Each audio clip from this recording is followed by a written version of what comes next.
Hi guys, welcome back to my YouTube channel. ඔයාලා හැමෝම ගොඩාක් ආදරෙන් දසනි මහේෂිකා මගේ YouTube channel එකට පිළිගන්නවා. ඉතින් හරියටම අපේ ෆීල්ඩ් විසිට් එක ගියපු දවසට පහවදා තමයි මම මේ වීඩියෝ එක රෙකෝඩ් කරන්නේ. මට නම් හොඳටම හෙම්බේ ඉස්සාවයි කැස්සයි හැදිලා ඉන්නේ. මේ පේනවනේ අපි ගියපු වෙලේ ඉඳන් අලව්වේ බෙලිගලට අපි ගියේ හොඳටම වහිනවා. ඉතින් එහෙම කියලා අපේ ෆීල්ඩ් විසිට් එකේ වැඩ නවත්තන්න බැරි නිසා වැස්සෙම ඒ කියන්නේ අපිට දවසම වගේ වැස්සා සැරින් සැරේ චුට්ටක් පෑවුවා. ඉතින් දවසම අපේ ෆීල්ඩ් විසිට් එකේ මේ විදිහට වැඩ ටික කරගෙන ගියා වැස්ස කියලා බලන්නේ නැතුව.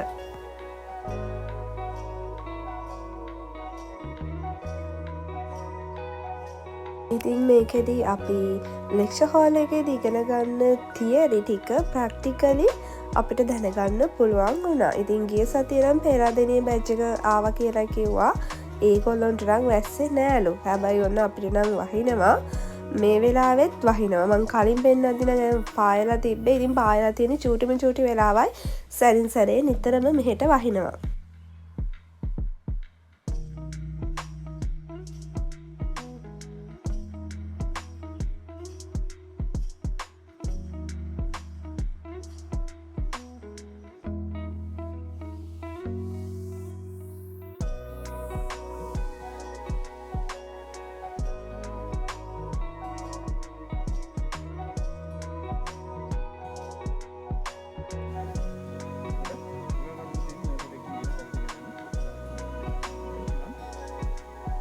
planting material ගැන කතා කරනවා.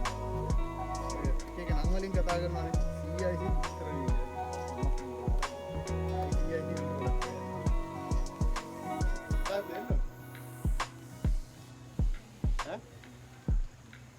ආදායමට එහා ගියද ලාභයක් ගන්න ඕන.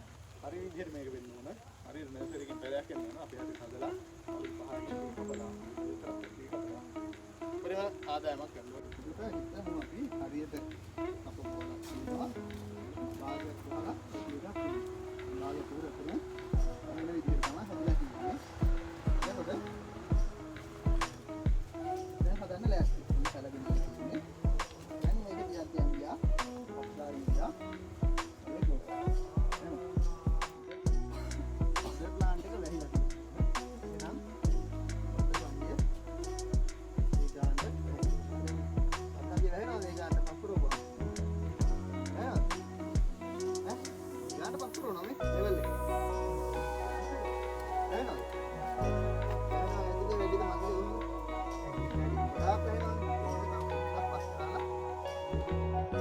ඉතින් මේ ඉන්නෙත් අපේ ෆැකල්ටි එකේම ඉගෙනගත්තු අයියා කෙනෙක්. ඒගොල්ලොත් අපි වෙනුවෙන් තෙමි වැස්සේ අපිට මේ දේවල් ඉගෙන ගන්න ප්‍රැක්ටිකලි මේ දේවල් දකින්න අපිට අවස්ථාව උදා කරලා දෙනවා. පැකට්ටෙන් අල්ලනවා මුදුන්වල ගහලා තියෙන විදිහ. පතුල පෙරකට කපනවා.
අපි ඇට වැටෙන පළවෙනි දින කීපය තුළදී ඇට තෝරා ගන්න ඕන. නැත්නම් අපිට සාර්ථක සවණක් සාර්ථක වරාවක් පොරොත්තු කරන්න බැරි.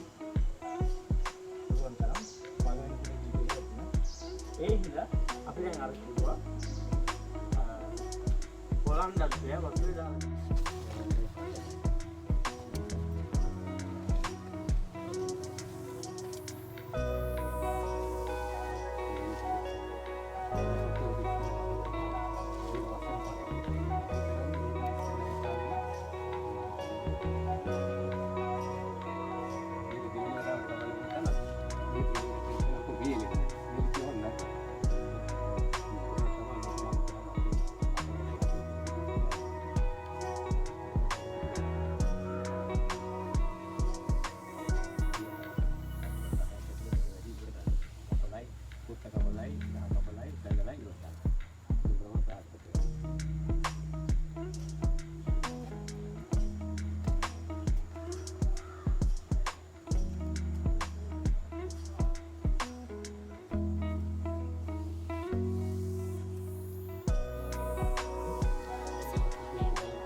ඉතින් අපි මෙන්න මේ විදිහට රබර් වගාවක් මුලින්ම පටන් ගන්න තැන ඉඳන් රබර් නිෂ්පාදනය රබර් ශීට් එකක් හදන තැනට එනකම් කොහොමද මේ දේවල් හරියට කරන්න කියලා අපි ප්‍රැක්ටිකලි මේ දේවල් ගැන අවබෝධයක් ඉතින් මේ ෆීල්ඩ් විසිට් එකේදී ගත්තා. මම හිතනවා ඔයාලා මේ වීඩියෝ එකට කැමති වෙයි කියලා. අලුත් vlog එකක් අරගෙන ඔයාලව බලන්න එන්නම්. ඔයාලා හැමෝටම සුබ දවසක්.